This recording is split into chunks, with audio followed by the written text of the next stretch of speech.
Engineering seat రావడం ఈ రోజుల్లో పెద్ద విషయం కాదు. కానీ 4 ఏళ్ల తర్వాత చేతిలో డిగ్రీతో పాటు మంచి ఉద్యోగం రావడం మాత్రం ఒక పెద్ద సవాల్. అయితే మారిపోతున్న గ్లోబల్ టెక్నాలజీకి అనుగుణంగా ఏ కోర్సు ఎంచుకోవాలి? కాలేజీల ఎంపికలో ఎలాంటి జాగ్రత్తలు తీసుకోవాలి? కేవలం పుస్తకాల సిలబస్తో ఉద్యోగాలు సాధించవచ్చా? ఇలాంటి ఎన్నో ప్రశ్నలకు సమాధానాలు విద్యార్థులు, తల్లిదండ్రులకు సరైన దిశానిర్దేశం చేస్తున్నారు ఇండస్ట్రీ, అకాడమిక్ రంగాల్లో 25 ఏళ్లకు పైగా అనుభవం ఉన్న science technical training director doctor Srinivasarao. ఇప్పుడంతా ఇంజనీరింగ్ సీట్ల కౌన్సిలింగ్ ప్రక్రియ నడుస్తున్నటువంటి సమయం. అటు విద్యార్థులు, ఇటు తల్లిదండ్రుల్లో ఒకటే ఆందోళన, అసలు ఏ కోర్స్ ఎంపిక చేసుకోవాలి? మరి ముఖ్యంగా ఇంజనీరింగ్లో సీట్ అయితే వచ్చే అవకాశం ఉంది, కానీ ఏదైతే మనం తీసుకున్నటువంటి స్ట్రీమ్ ఉందో దాని ద్వారా భవిష్యత్తులో దీర్ఘకాలికంగా ఉద్యోగాల పరంగా ఎలాంటి అవకాశాలు ఉంటాయి, సుదీర్ఘకాలం పాటు కెరీర్కి ఉండేటువంటి అవకాశాలు ఏంటి, ఈ అన్నిటిని దృష్టిలో ఉంచుకొని అసలు ఎలాంటి కోర్సుని ఎంపిక చేసుకోవాలి? వీటన్నిటి విషయంలో అటు తల్లిదండ్రులు, ఇటు విద్యార్థులందరికీ ఒకటే సందేహం. మరి ఈ సందేహాలను నివృత్తి చేసేందుకు ప్రస్తుతం మనతో ఉన్నారు science technical training director Srinivas గారు. అదేవిధంగా ఆయనకి విద్యా వ్యాపార రంగాల్లో దాదాపు 25 సంవత్సరాల వరకు అనుభవం ఉంది. మరి మరిన్ని వివరాలు ఆయన మాటలు తెలుసుకుందాం. నమస్తే sir. Thank you. So engineering counselling time వచ్చిందంటే ఎవ్రీ ఇయర్ పేరెంట్స్ అందరికీ ఒకటే సందేహం ఉంటుంది, అసలు ఏ కోర్సు ఎంపిక చేసుకోవాలి అనేది. అండ్ ఇప్పుడు ఏ లాంటి టెక్నాలజీ వచ్చిన తర్వాత ఈ సమస్య మరింత పెరిగిందని చెప్పొచ్చు. దీనిపైన మీరేమంటారు? మీరు చెప్పినట్టు కొంచెం ఇది సంక్లిష్టమైన ప్రక్రియనండి. ఇది అంత ఈజీ కాదు. బట్ దానికి మనం చాలా ప్రిపరేషన్ కావాలి. తల్లిదండ్రులుగా కానీ, ఒక ఇంట్లో పెద్దలు కానీ అందరూ కలిసి కూర్చొని ఫస్ట్ అసలు ఏ బ్రాంచ్ ఇంపార్టెంటు, అతనికి ప్యాషన్, ఇంట్రెస్ట్ కూడా, స్టూడెంట్ యొక్క ఇంట్రెస్ట్ చాలా ఇంపార్టెంట్ అన్నిట్లో కంటే. ఇక్కడ ఒక్కొక్కసారి నిర్ణయం తప్పవచ్చు, కానీ తప్పు నిర్ణయాన్ని మళ్ళీ కరెక్ట్ ఎలా చేసుకోవాలో కూడా మనం వర్క్ చేయాలి. సో అందుకని చెప్పేసి మనం 3 ముఖ్యమైన అంశాలు. ఒకటి సరైన బ్రాంచ్, సరైన కాలేజీ అండ్ ఆసక్తి. విద్యార్థి యొక్క ఆమె లేదా లేడీ వర్క్ జంటు ఆర్ లేడీ ఎవరైనా సరే వాళ్ళ యొక్క ఇంట్రెస్ట్, ప్యాషన్, ఇవి చాలా ఇంపార్టెంట్. ఈ మూడిటి మీద ఆధారపడి ఉంటుంది. దీనికి మీరు చాలా పెద్ద కసరత్తే చేయాలి, అంత ఈజీ కాదు. ఎందుకంటే చాలామంది విద్యార్థులు నాతో కాంటాక్ట్ అవుతూ ఉంటారు, వాళ్ళకి రకరకాల డౌట్స్ వస్తూ ఉంటాయి. దాన్ని బట్టి నా ఎక్స్పీరియన్స్, నా అనుభవం ప్రకారం అంత ఈజీ అయిన విషయం కాదు. బట్ దానికి ముందు ప్రిపరేషన్, మన గ్రౌండ్ ప్రిపరేషన్ చాలా ఇంపార్టెంట్ అని నేను భావిస్తాను. సరే, అయితే మార్కెట్లోకి ఏఐ వచ్చిన తర్వాత కోడింగ్ జాబ్స్కి చాలా రిస్క్ ఉందనే భయం ఉంది. నిజంగా ఏఐ వల్ల ఎంట్రీ లెవెల్ కావచ్చు కోడింగ్ జాబ్స్కి అంత ప్రమాదం ఉందా అసలు? రొటీన్ అండ్ రిపీటెడ్ టాస్క్స్, ఏవైతే మొనాటనస్ టాస్క్స్ ఉంటాయో చూడండి, అవి ఎలిమినేట్ అయిపోతాయి. అగ్రిగేటర్సు, ఓకే, డేటా కీపర్సు, రిసెప్షనిస్టు, ఇలా కొన్ని జాబ్స్ ఫేడ్ అవే అయిపోతాయి. కానీ మనకు ఒక సామెత ఉంది ఇండస్ట్రీలో, if you don't know AI knows how to replace you. So it is very very important. ఏఐకి తెలుసు మిమ్మల్ని ఎలా రీప్లేస్ చేయాలో. సో మిమ్మల్ని రీప్లేస్ చేయట్లేదు, డిస్ప్లేస్ చేస్తుంది. ఎవరితో డిస్ప్లేస్ చేస్తుంది? ఏఐ తెలిసిన వాళ్ళతో డిస్ప్లేస్ చేస్తుంది. So AI is a smart companion, smart friend. దానివల్ల ప్రొడక్టివిటీ పెరుగుతుంది, దానివల్ల రెవెన్యూస్ పెరుగుతాయి. సో తక్కువ టైంలో చేయొచ్చు. Productivity in terms of time, in terms of money, in terms of resources. So ఇది వెరీ వెరీ ఇంపార్టెంట్. ఇక్కడ చాలా ముఖ్యమైన విషయం ఏంటంటే ఏఐ నాలెడ్జ్ అనేది హారిజాంటల్, ప్రతి ఒక్కరికి కావాలి. Mechanical, electrical, electronics, civil, transportation engineering, medical, any engineering you take, either MBA graduates అయినా సరే, ప్రతి ఒక్కరికి ఏఐ నాలెడ్జ్ చాలా ఇంపార్టెంట్. సో దీని మీద అవగాహన, అనుభవం అవన్నీ తెచ్చుకోవడానికి మనం ప్రయత్నించాలి. సరే, అయితే ఏఐ రాకముందు వరకు చూస్తే ఎక్కువగా సిఎస్సికి డిమాండ్ ఉండేది. తర్వాత ఇప్పుడు చూస్తే కనుక ఏఐ, మెషిన్ లెర్నింగ్ కానివ్వండి, డేటా సైన్సెస్ కానివ్వండి, ఇలాంటి వాటికి ఎక్కువ గిరాకీ కనిపిస్తుంది. అయితే ఈ సమయంలో సిఎస్సి, కోర్ సిఎస్సికి వీటికి ఉన్నటువంటి డిఫరెన్స్ ఏంటి? వీటిలో ఏది ఎక్కువ ప్రాధాన్యత ఇవ్వాలి? సో ఇక్కడ మీరు యాక్చువల్గా ఎంటైర్ వరల్డ్ మొత్తం మీద డేటా వెరీ వెరీ ఇంపార్టెంట్. దాన్ని data is the new oil అంటున్నారు. పెట్రోల్, డీజిల్ కాదు ఇప్పుడు ఆయిల్, ఇప్పుడు డేటా. ఈ పర్టికులర్ ఇంజనీరింగ్ ఫీల్డ్లో data is the new oil. So AI is the new electricity అంటున్నారు. So before AI, after AI, before Christ, after death of Christ లాగా, before AI, after AI లాగా అంటున్నారు. ఇదివరకు బిఫోర్ ఇంటర్నెట్, ఆఫ్టర్ ఇంటర్నెట్ అని ఇలాగ life అయిపోయింది. ఇప్పుడు అలా అయిపోయింది. సో మీకు 4-5 important. 1 data, 2 AI, 3 IoT, 4 cyber security, then cloud computing. ఇవి చాలా important. Core branch is very very important. After that ఈ 4 కూడా ఇంపార్టెంట్. కానీ సిఎస్సి కోర్ చేస్తే మీకు ఆపర్చునిటీస్ వైడ్గా ఉంటాయి, లేకపోతే మీరు స్పెషలైజ్డ్ ఆర్ నేరో అయిపోతారు. కానీ ఇన్ కేసు రేపు ఉద్యోగాలు ఏఐలో ఉన్నాయి, ఆర్ ఐఓటీలో ఉన్నాయంటే ఈవినింగ్ పూట రోజుకు 1 అవర్ ఏఐ కోర్స్ చేస్తాం. ఎందుకంటే ఏఐ ఈజ్ అ హారిజాంటల్, నేను ఇందాకే చెప్పాను. AI is not vertical, AI is a horizontal everywhere. It is actually like oxygen ఎలాగో అట్లాగే ప్రతి చోట ఏఐ ఉండిపోతుంది. సో అందుకని చెప్పేసి మనం ఏం చేయాలంటే 5 ఇంపార్టెంట్, యాజ్ నేను said, data, IoT, AI, cyber security, cloud computing, ఇవన్నీ కూడా ఇంపార్టెంట్. వీటి కోర్ బ్రాంచ్ ఎప్పుడూ ఇంపార్టెంటే, సిఎస్సి కోర్ ఇట్ సెల్ఫ్. ఇటీవల టైంలో చూస్తే కనుక మీరు సెయింట్లో దాదాపు 17,000 మందికి ట్రైనింగ్ ఇస్తున్నారు గ్లోబల్ స్ట్రాటజీస్ పైన. అయితే మన దగ్గర ఉన్న స్టూడెంట్స్ విషయానికి వచ్చినప్పుడు ఇటీవల ఈ మాట ఎక్కువగా వినిపించేది ఏంటంటే, స్టూడెంట్స్లో ఇండస్ట్రీకి కావాల్సినటువంటి స్కిల్స్ ఉండడం లేదు అనేది. ఈ గ్యాప్ అసలు ఎందుకు వస్తుంది, ఎక్కడ వస్తుంది? ఒకటండి, కాలేజీకి ఒక రెస్పాన్సిబిలిటీ ఏంటంటే వాళ్ళు అన్ని ఇండస్ట్రీస్ సరిపడా తయారు చేయాలి మనుషుల్ని. ఓన్లీ ఐటీకే అప్లై చేయాలి అనేటట్టు ఉండదు. Core engineering like construction, mining, energy, okay, medical, అన్నిటికీ ప్రతి ఒక్క డిసిప్లిన్ ఆర్ వర్టికల్కి తయారు చేసిన కాలేజ్ యొక్క రెస్పాన్సిబిలిటీ. వాళ్ళు జనరిక్గానే తయారు చేస్తారు. మేము పర్టికులర్ కాలేజీ కార్పొరేట్ వాళ్ళు తప్పనిసరిగా వాళ్ళకి 3 to 4 months ట్రైనింగ్ ఇవ్వాల్సి వస్తుంది. మేము దేని మీద ఎక్కువ దృష్టి పెడతామంటే ఈ 3 to 4 monthsని ఎలా డౌన్ టైంని కంప్రెస్ ఎలా చేయాలి, 3 to 4 monthsని 3 weeks or 4 weeksలోకి ఎలా తీసుకురావాలనేది మాత్రమే తయారు చేస్తున్నాం. ఎందుకంటే ఇదంతా కాస్ట్ గ్యాప్ ఎందుకు ఉంటుంది. సో వాళ్ళు ఏం చేస్తారు, కాలేజీ వాళ్ళు థియరీస్ చెప్తారు, వీలైతే కొన్ని ల్యాబ్లో కొన్ని సెషన్స్ చేపిస్తారు, వాళ్ళకున్న ఇన్ఫ్రాస్ట్రక్చర్ని బట్టి కొన్ని చేస్తుంటారు. స్టూడెంట్ యొక్క ఇంట్రెస్ట్ కూడా ఉండాలి, స్టూడెంట్కి ఇండస్ట్రీ మీద అవగాహన ఉండాలి. అంటే ముఖ్యంగా వాళ్ళకి ఇంటర్న్షిప్స్, వాళ్ళు ప్రాక్టికల్ లెర్నింగ్ ఎలా ఉండాలి.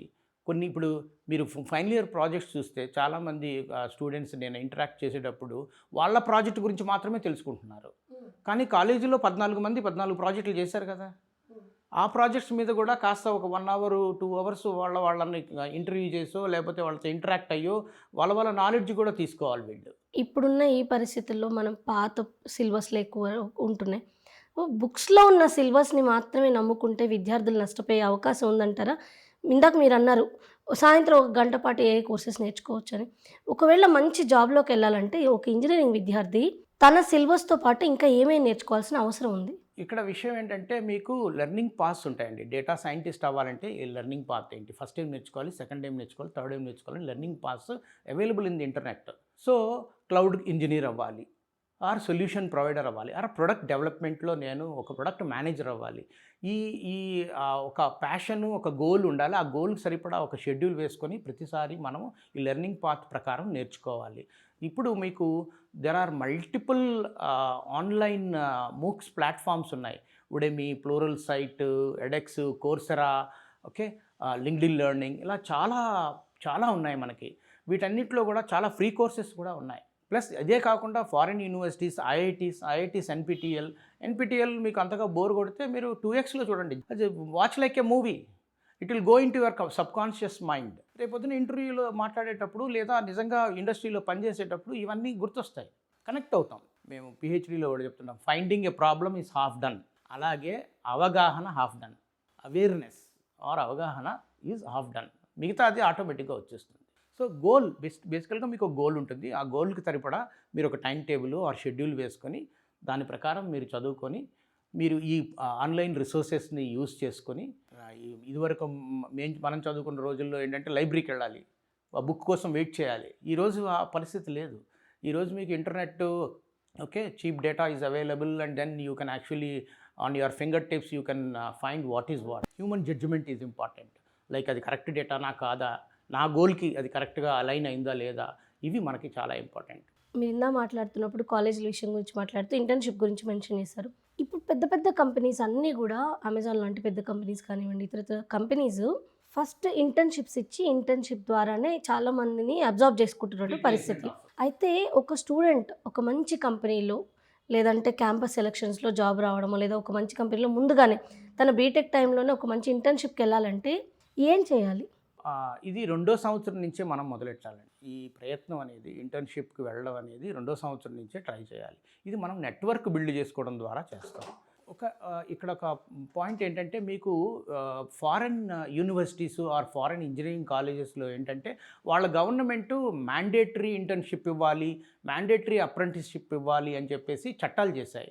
కానీ మన దగ్గర కూడా అటు ఇటుగా ఉంది. బట్ అది పూర్తిగా అమలవుతుందో లేదో కొంచెం సందేహంగానే ఉంది. దీనికి మీరు మనం ప్రోయాక్టివ్గా చేయాల్సింది రెండు. ఒకటి, లింక్డ్ఇన్లో మన ప్రొఫైల్ని బిల్డ్ చేసుకోవాలి, నెట్వర్క్ బిల్డ్ చేసుకోవాలి. సెకండ్, కొన్ని projects, mock projects or dummy projects or live projects ఏవో మీ ఇష్టం వచ్చిన ప్రాజెక్ట్స్ చేసి గిట్ హబ్ ప్రొఫైల్ తయారు చేసుకోవాలి. దీని ద్వారా మీరు వైడ్గా రీచ్ అవుతారు. ఈ కార్పొరేట్ కంపెనీస్ మిమ్మల్ని కనెక్ట్ అయితే మీకు అప్పుడు కావాల్సిన, ఇప్పుడు కొన్ని వెబ్సైట్స్ ఉన్నాయి ఎక్కడెక్కడ internships, even PM internship programme కూడా ఉంది. ఇంటర్న్షిప్ అనేది నెట్వర్క్ ద్వారా సంపాదించాల్సింది. మన ఇండియాలో ఉన్న దురదృష్టకరమైన పరిస్థితి ఏంటంటే నెట్వర్క్ ద్వారా సంపాదించుకోవాలి. కాలేజ్ ప్రొఫెసర్స్ రికమెండ్ చేయడమో, లేకపోతే మన కజిన్స్, లేకపోతే రిలేటివ్స్ ఆర్ ఫ్రెండ్స్ రికమెండ్ చేయడమో. ఓకే, పర్టికులర్గా ఇప్పుడు కార్పొరేట్ సోషల్ రెస్పాన్సిబిలిటీ కింద మనకి 2% of the employee strength should be interns అని చెప్పేసి అలాంటి చట్టం లేదు మన దగ్గర ఎక్కువగా. కొన్ని ఇప్పుడు డెన్మార్క్, మీరు యూరప్ కంట్రీస్లో కానీ, యూరోపియన్ కంట్రీస్లో కానీ, యూఎస్లో కానీ చూస్తే అక్కడ మ్యాండేటరీ ఉంది. So internships is definitely important. And దాన్ని సాధించాలి అంటే రెండు, ఒకటి లింక్డ్ఇన్ నెట్వర్క్, రెండోది గిట్ హబ్ ప్రొఫైల్ తయారు చేసుకుని మనం వాళ్ళకి ప్రొజెక్ట్ చేసుకోవడమే. కోల్డ్ కాలింగ్ అంటారు. మీరు ఒక విషయం తెలిసింది, రీసెంట్గా ఒక వైరల్ అయిన వీడియోలో ఒక అమ్మాయి చెప్తోంది, నేను 500 అప్లికేషన్స్ పెడితే 2 కాల్స్ వచ్చాయనింది. 500 అప్లికేషన్స్ పెట్టే ఓపిక కావాలి. 500 అప్లికేషన్స్ పెట్టాలనే ఆలోచన రావాలి. రెండోది పేషెన్స్ ఉండాలి. సో పేషెన్స్ ఉన్నవాడికి ఖచ్చితంగా ఇది వస్తుంది. సార్, అయితే మీరు రోబోటిక్స్లో పిహెచ్డీ చేశారు కాబట్టి, సో మీరు చెప్పండి, ఇప్పుడు సివిల్ కానివ్వండి, మెకానికల్, ఎలక్ట్రానిక్స్ ఇట్లాంటి కోర్ సబ్జెక్టులకి డిమాండ్ తగ్గిపోతుందా, లేదు భవిష్యత్తులో వీటికి తిరిగి మళ్ళీ అంతే క్రేజ్ వచ్చే అవకాశం ఉందా? భవిష్యత్తులో కదండి, ఇప్పుడు కూడా మీరు ప్రజెంట్ దానికి ఉన్న డిమాండ్ దానికి ఉన్నది. శాలరీస్ కొంచెం అటు ఇటుగా తక్కువగా ఉంటుంది, కానీ లాంగ్ టర్మ్ అంటే 5 ఏళ్ళ ఎక్స్పీరియన్స్ తర్వాత ఎక్కువ శాలరీస్ వచ్చే అవకాశాలు ఉన్నాయి. ఇనిషియల్ అంటే ఎంట్రీ లెవెల్ శాలరీస్ పోల్చుకుంటే సాఫ్ట్వేర్ ఆర్ ఐటీ ఇండస్ట్రీలో ఎక్కువ శాలరీస్ ఆఫర్ చేస్తారు. ఈ core branches mechanical, electrical, civil వీటిలో తక్కువ శాలరీస్ పెడతారు. కానీ 5 ఏళ్ళు ఆర్ 10 ఏళ్ళు ఎక్స్పీరియన్స్ సంపాదించిన తర్వాత వాళ్ళకంటే ఎక్కువ ఉన్న వాళ్ళు చాలామంది ఉన్నారు. ఇక్కడ robotics is a combination of 4 or 5 different subjects అండి. ఇది multidisciplinary, interdisciplinary subject. Mechanical, electrical, electronics, computer science యొక్క amalgamation. It's a combination of robotics. అంటే robotics comes under mechatronics. Mechatronics అనేది సూపర్ సెట్, రోబోటిక్స్ అనేది subset అనమాట. So automation ఇవన్నీ కూడా important. ఈ రోజుల్లో మీకు సాఫ్ట్వేర్ ఆటోమేషన్ అవ్వండి, లేదా ఫ్యాక్టరీస్లో, ఇండస్ట్రీలో మాస్ ప్రొడక్షన్ చేసే వాటిల్లో ఆటోమేషన్ కూడా చాలా important. So mechanical, civil or electrical ఇలాంటి వాటికి ఎప్పటికీ వీటికి అదేంటి డిమాండ్ కంటిన్యూ చేస్తూనే ఉంటుంది. మెకానికల్, ఏరోస్పేస్ లాంటి కోర్ సబ్జెక్టులు తీసుకున్నటువంటి విద్యార్థులు వాళ్ళు కూడా సాఫ్ట్వేర్ వైపు రాకుండా వాళ్ళకున్నటువంటి స్ట్రీమ్లోనే మంచి అంటే ఉద్యోగాలు సంపాదించుకోవడానికి ఎలాంటి స్కిల్స్ నేర్చుకోవాలి, వాళ్ళు తెలుసుకోవాల్సినటువంటి టూల్స్ ఏంటి? సో ఏరోస్పేస్, డిఫెన్స్, ఇప్పుడు ఇండియా పర్టికులర్గా డిఫెన్స్లో చాలా ఖర్చు పెడుతోంది. దీనికి స్టార్టప్స్ పుట్టుకొస్తున్నాయి. స్టార్టప్స్లో మంచి మంచి అవకాశాలు ఉన్నాయి.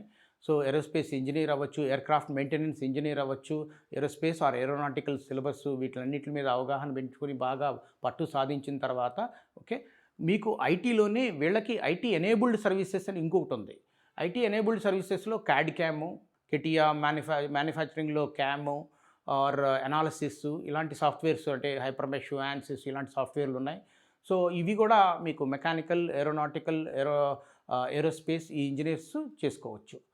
ఇది కాకుండా మీకు కొన్ని విదేశాల్లో కొన్ని ఆపర్చునిటీస్ ఉన్నాయి ఏరోనాటికల్కి. వీటి మీద మీరు college second year, third year నుంచే మీరు ఇండస్ట్రీ ఎలా వెళ్తోంది. ఇంకొకటి ఏంటంటే, మీరు ఇందాక చెప్పినట్టు కాలేజీకి పాత తరం సిలబస్ గురించి మాట్లాడినప్పుడు, పాత తరం సిలబస్ కాలేజీ యొక్క అప్డేట్ అవ్వడం అంత తొందరగా అవ్వదు.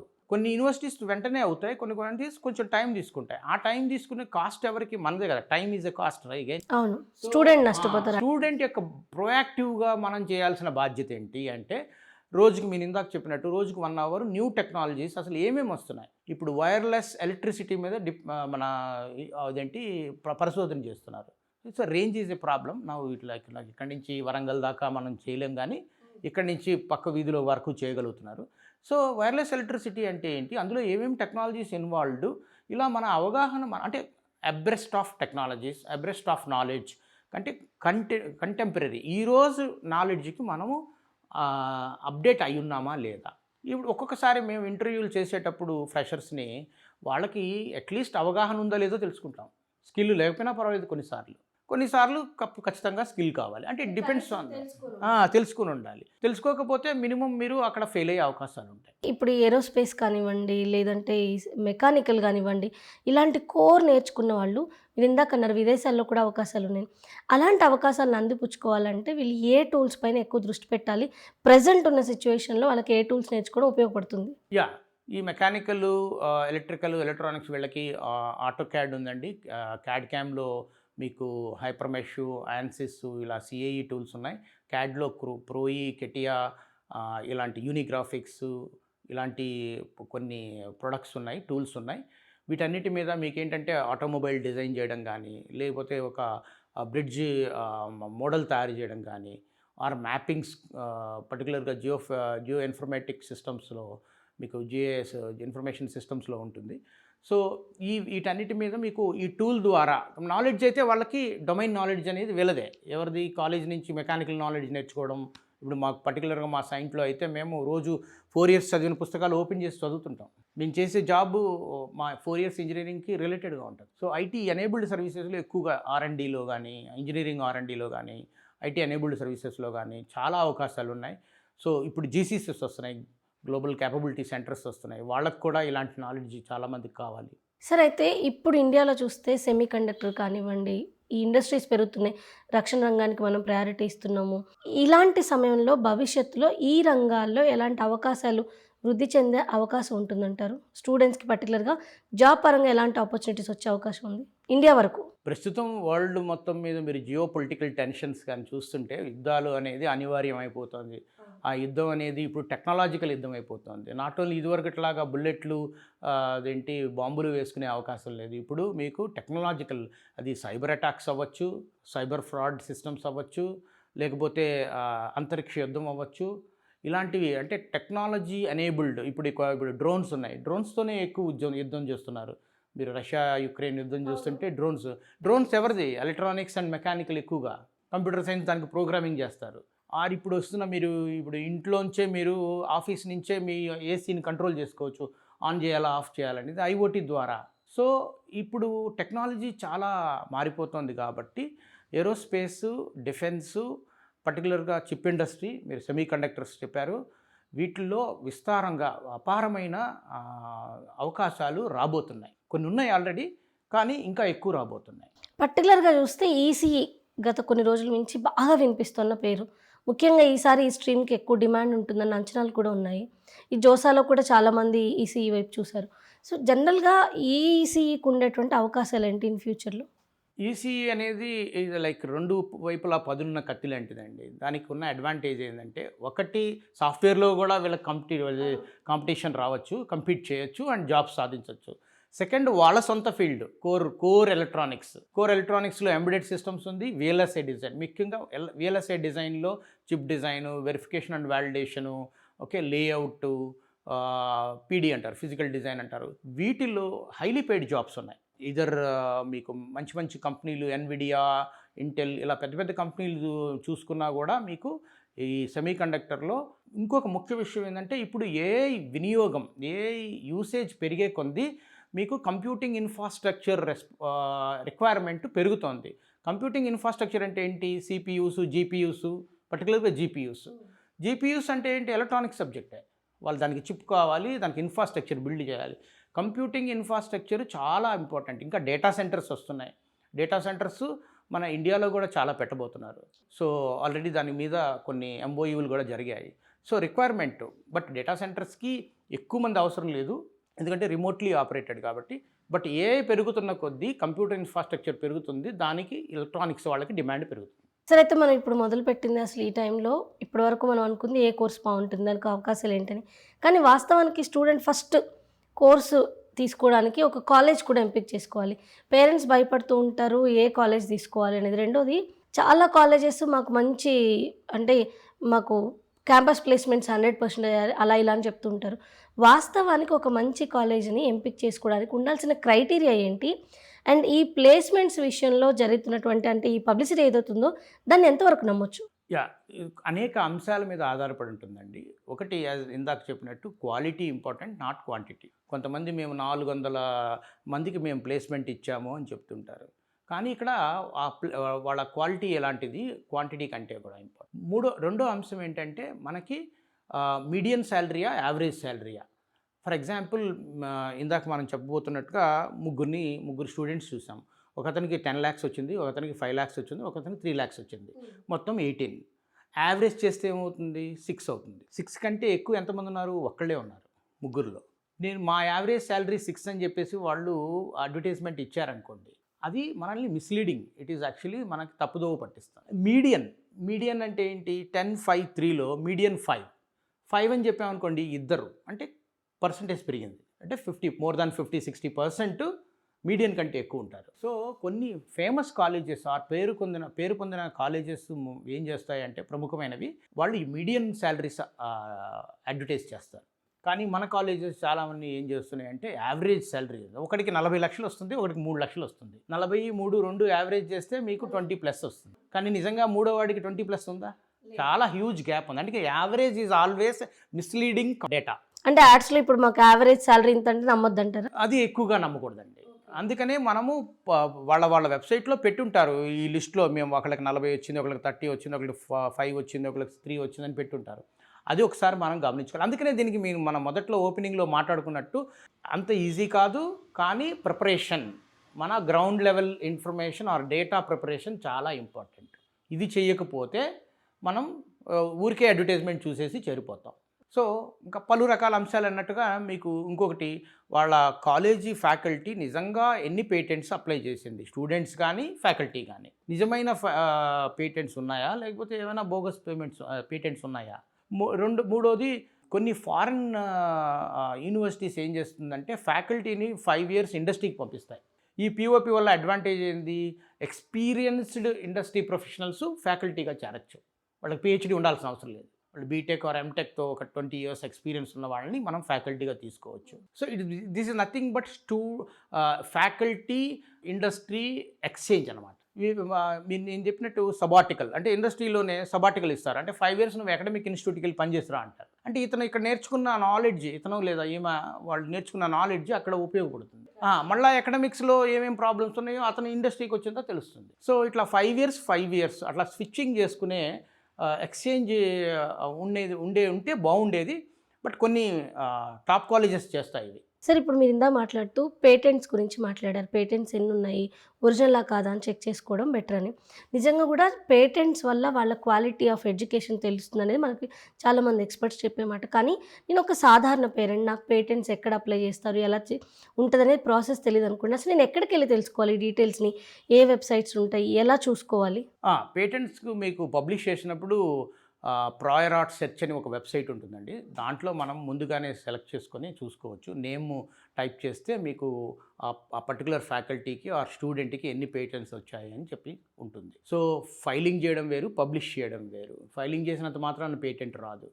వాళ్ళు పబ్లిష్ చేయాలి, ఆ తర్వాత వాళ్ళు అవార్డు చేయాలి.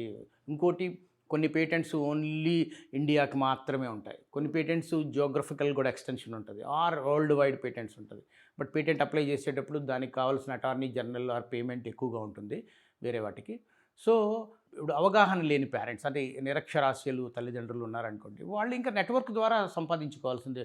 వాళ్ళ ఇంట్లో ఆల్రెడీ చదువుకున్న పిల్లలతోనో, బంధువుల్లోనో, ఫ్రెండ్స్లోనో వాళ్ళ దగ్గరికి వెళ్ళి ఈ కాలేజీలో పేటెంట్స్ ఇలా చెప్తున్నారు, ఒక 40 పేటెంట్స్ ఉన్నాయి అంటున్నారు, ఇవంతా నిజమేనా అని చెప్పేసి ఒకటి.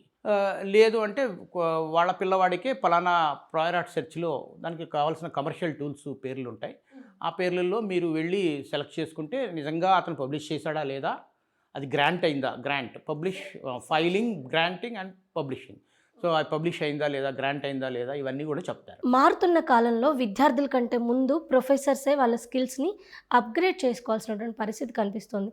ఇలా ప్రొఫెసర్లు వాళ్ళ స్కిల్స్ని పెంపొందించుకోవడం వల్ల అటు విద్యార్థులకి, ఇటు ప్రొఫెసర్లకి ఎలాంటి ప్రయోజనం ఉంటుందంటారు? చాలా ఇంపార్టెంట్ విషయం అండి. మేము ఇప్పుడు యాక్చువల్గా నేను చాలా కాలేజెస్కి బోర్డ్ ఆఫ్ స్టడీస్ అడ్వైజర్గా ఉన్నాను. అప్పుడు వాళ్ళకి చెప్తుంది ఏంటంటే కొత్త కోర్స్ ఇంట్రడ్యూస్ చేస్తున్నాము అని గొప్పగా చెప్పుకుంటుంటారు. అప్పుడు వెంటనే నేను మీ ఫ్యాకల్టీ రెడీగా ఉందా, మీ ఫ్యాకల్టీ ట్రైనింగ్ అయ్యిందా లేదా అని అడుగుతుంటాను. దీనికి మీకు FDPs అని మీకు సెంట్రల్ గవర్నమెంట్ కూడా స్పాన్సర్ చేసేవి ఉన్నాయి, R&D సెంటర్స్ స్పాన్సర్ చేసేవి ఉన్నాయి, కొన్ని కార్పొరేట్ కంపెనీస్ CSR కింద కూడా వీటిని FDPsని స్పాన్సర్ చేస్తాయి. FDP అంటే ఫ్యాకల్టీ డెవలప్మెంట్ ప్రోగ్రామ్స్. ఇందులో ఫ్యాకల్టీస్ అందరూ వచ్చి అటెండ్ అవుతూ ఉంటారు. ఇది ఆన్లైన్ అవ్వచ్చు, ఆఫ్లైన్ అవ్వచ్చు, RUC వరంగల్ కావచ్చు, లేకపోతే IITs కానీ వీటిల్లో జరుగుతూ ఉంటుంది. ఆర్ మిగతా కాలేజెస్లో కూడా స్పాన్సర్డ్ FDPs జరుగుతుంటాయి. ఒక FDPలో ఉన్న ఒక చిన్న ప్రాబ్లం ఏంటంటే ఏదో ఐవాష్గా లేకపోతే నేను అటెండ్ అవ్వాలి, నాకు ఒక సర్టిఫికెట్ వస్తుంది అని అటెండ్ అయ్యేవాళ్ళు కొంతమంది ఉన్నారు.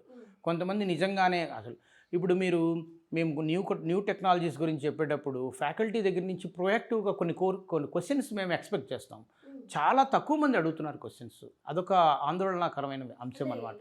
మా కాలేజ్ మేనేజ్మెంట్ మాకు చెప్పింది FDP అటెండ్ అవ్వాలి, లేకపోతే నెక్స్ట్ ఇయర్ ప్రమోషన్ రాదనో లేకపోతే శాలరీ పెరగదనో ఏదో చెప్తారు. సో అలా పేరుకు ఐవాష్ కోసం చేసే FDPs కాకుండా సీరియస్గా ఎవాల్యుయేషన్ కూడా ఇంపార్టెంట్. సర్టిఫికేట్ ఇస్తారు, FDP సర్టిఫికేట్ ముందు ఎవాల్యుయేషన్, ఇది క్విజ్, పోలో, లేకపోతే ఇంటర్వ్యూ, లేకపోతే ప్యానల్ డిస్కషను ఏవో చేస్తే బాగుంటుంది. కొంతమంది చేస్తున్నారు, but like 50% like SR no type కొన్ని చేస్తున్నాయి, కొన్ని చేయట్లేదు. సో ఫ్యాకల్టీ డెవలప్మెంట్ ప్రోగ్రామ్ సీరియస్గా మనం అటెండ్ అవ్వాలి. అదే కాదు, వీళ్ళు ఇంజనీర్స్కే కాదు, ఈవెన్ MBBS డాక్టర్స్కి కూడా FDPs ఉంటాయి. వాళ్ళకు కూడా ప్రొఫెసర్స్కి కాన్ఫరెన్స్లు జరుగుతుంటాయి. కొత్త ఇన్వెన్షన్స్ జరిగినప్పుడు కానీ ఇవన్నీ కూడా అప్డేట్ చేస్తూ ఉంటారు. Recent trends, emerging trends, technologies చెప్తూనే ఉంటారు.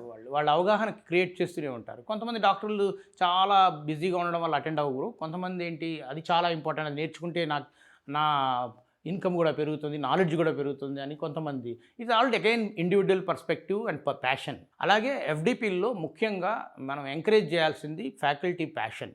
సెకండ్ ప్రాబ్లం ఏమిటంటే నేర్చుకున్నారు కొత్త టెక్నాలజీ వచ్చిందని, కాలేజీలో చెప్పడానికి సబ్జెక్ట్ లేదు. ఎక్కడో IIT మెడ్రాస్లోనే ఎక్కడో జరుగుతుంది కొత్త టెక్నాలజీ మీద, వీళ్ళు వెళ్ళి అటెండ్ అవుతారు. అది తీసుకొచ్చి ఇక్కడ సబ్జెక్ట్ లేకపోతే ఏం చేస్తారు, రిటెన్షన్ అంటే నాలెడ్జ్ రిటెన్షన్ ఉండదు కదా. వాట్ యూ ప్రాక్టీస్ ఓన్లీ మనకి మెమరైజ్ చేస్తాం కదా, లేకపోతే ఇప్పుడు మెమరీ ఇష్యూ వస్తాయి. సో ఇవన్నీ ప్రాక్టికల్ అంశాలు ఉన్నాయి. But at the same time అలా అని చెప్పేసి FDPలు అటెండ్ అవ్వకుండా ఉండకూడదు. FDPలు అటెండ్ అవ్వాలి, దానికి సరైన ఎవాల్యుయేషన్ ఉండాలి, సరైన సర్టిఫికేషన్ ఉండాలి. సో అయితే స్టూడెంట్ విషయానికి వచ్చినప్పుడు చాలామంది కోడింగ్ నేర్చుకుంటుంటారు, టెక్నికల్గా వాళ్ళకి అవసరమైన స్కిల్స్ నేర్చుకుంటారు. ఒక మంచి జాబ్ సాధించడానికి కేవలం కోడింగ్ ఆ టెక్నికల్ స్కిల్స్ మాత్రమే సరిపోతాయా? సాఫ్ట్ స్కిల్స్ లాంటివి ఎంత కీ రోల్ ప్లే చేస్తాయి? Soft skills, behavioural skills, management skills, leadership skills, ఇలా 4-5 రకాలు ఉంటాయండి. Soft skills are career యాక్సెలరేటర్స్.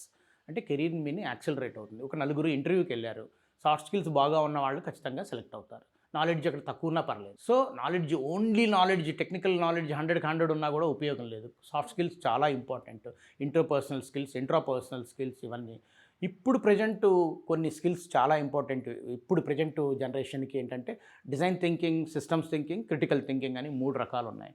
ఇవి చాలా ఇంపార్టెంట్ ఈ రోజుల్లో.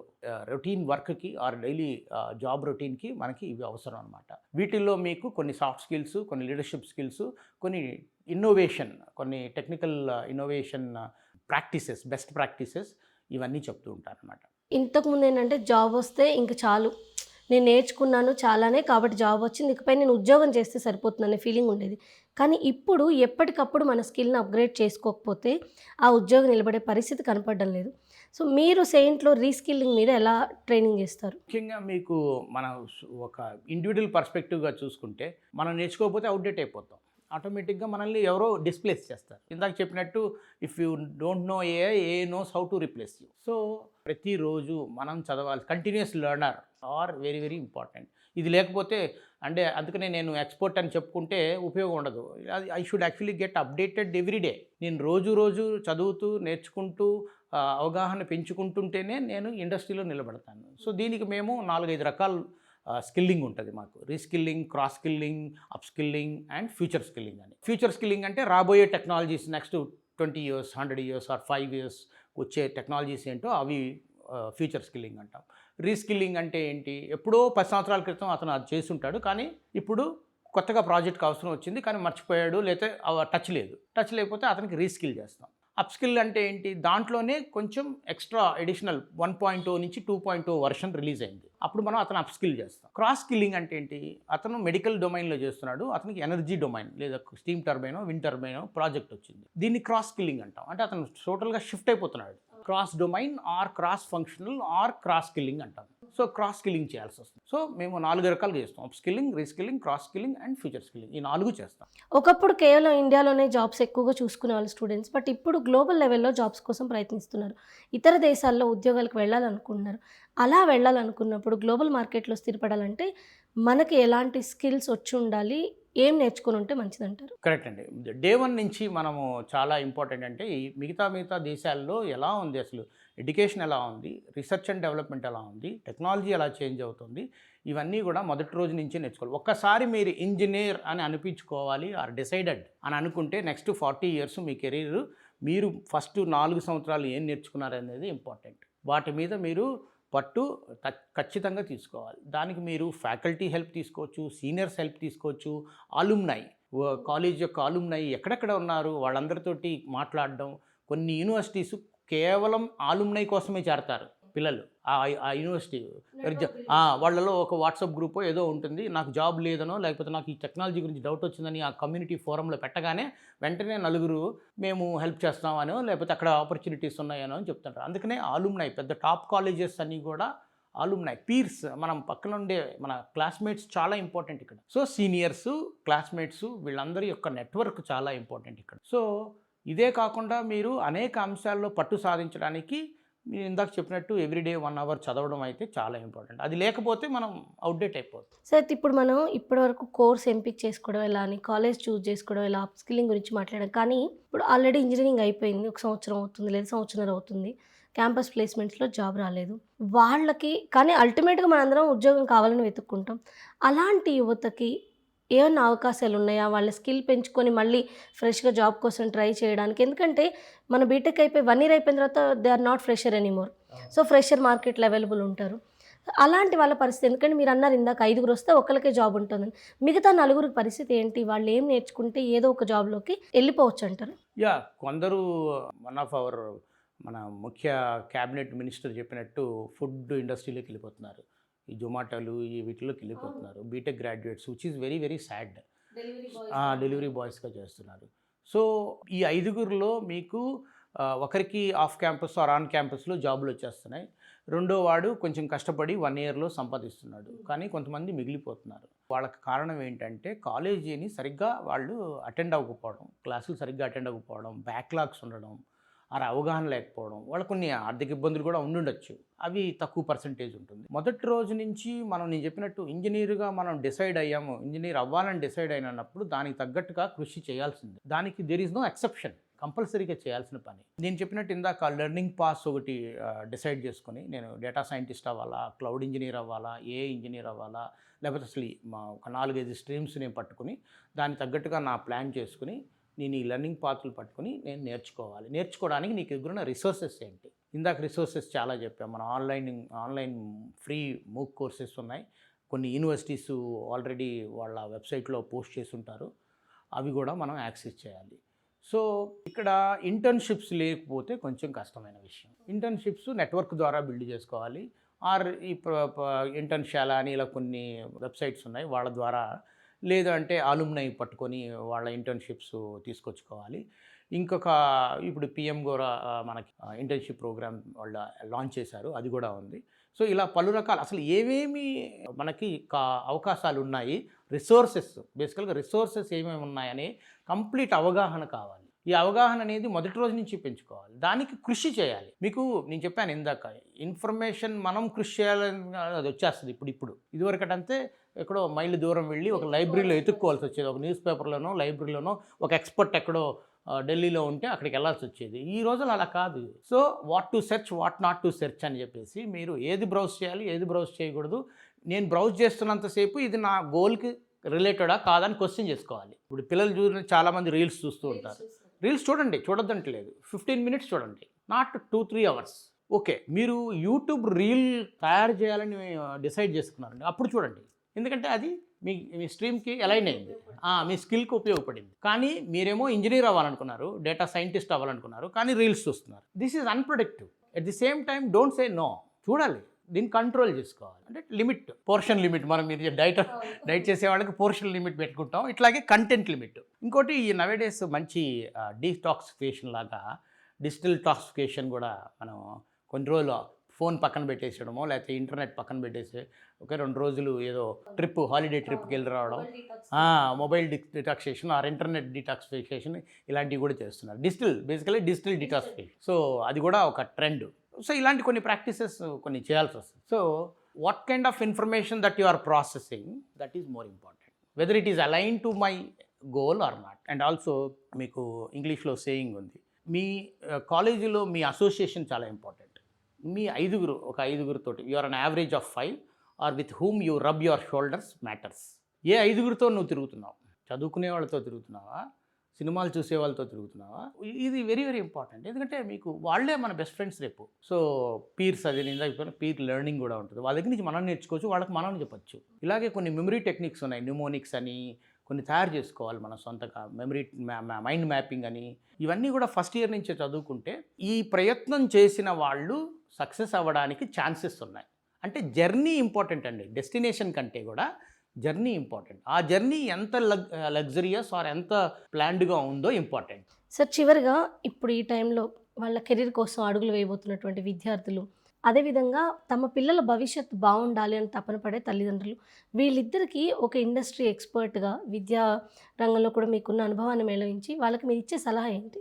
ముఖ్యంగా మనం ఓపెనింగ్ అప్పుడు మాట్లాడుకున్నాం, బ్రాంచ్ సెలెక్ట్ చేసుకునేటప్పుడు ఆర్ కాలేజ్ సెలెక్ట్ చేసుకునేటప్పుడు వీళ్ళ ప్యాషన్ కూడా ఇంపార్టెంట్ అండి. అరే మా తమ్ముడు ఇలా చేశాడు, మీ అన్న అలా చేశాడు, పక్కింటి అబ్బాయి ఇలా చేశాడు అని చెప్పేసి వీడి మీద కంప్యూటర్ సైన్సో ఎలక్ట్రానిక్సో రుద్దకండి. తనకి ఇంట్రెస్ట్, ప్యాషన్, ఆసక్తి, ఓకే మీ బలవంతం చేసి మీరు ఒక కోర్స్ ఇప్పించారు, ఆ కోర్సుకున్న అవకాశాలు ఏంటో కొంచెం ఎక్స్పర్ట్స్ తోటి, మీకున్న సర్కిల్లో ఎక్స్పర్ట్స్తో మాట్లాడించండి. నేను ఒక అబ్బాయికి చెప్పాను, నేను ఐఐటి బాంబే సాధించాలనుకుంటున్నావు కదా, నువ్వు ముందుగా కొంచెం డబ్బులు ఖర్చు పెట్టి ముందు ఐఐటి బాంబే క్యాంపస్ చూసిరండి అన్నాను. అక్కడికి వెళ్ళిన తర్వాత ఆ కోరిక బలం అవ్వచ్చు. Experience before achieving it. Okay, it is not అందరికీ పాసిబుల్ కాదు. అట్ ది సేమ్ టైం నేను చెప్పేది ఏంటంటే వాళ్ళకి ప్యాషన్, ఇంట్రెస్ట్ ఉందా లేదా కనుక్కోవాలి. దాన్ని బట్టే సరైన బ్రాంచ్, సరైన కాలేజ్ సెలెక్ట్ చేసుకోవాలి. లేదు మీరు బలవంతం చేశారు, దానికి మీరు అవగాహన క్రియేట్ చేయండి. వాళ్ళు ఇష్టపడేటట్టు ప్రయత్నించండి.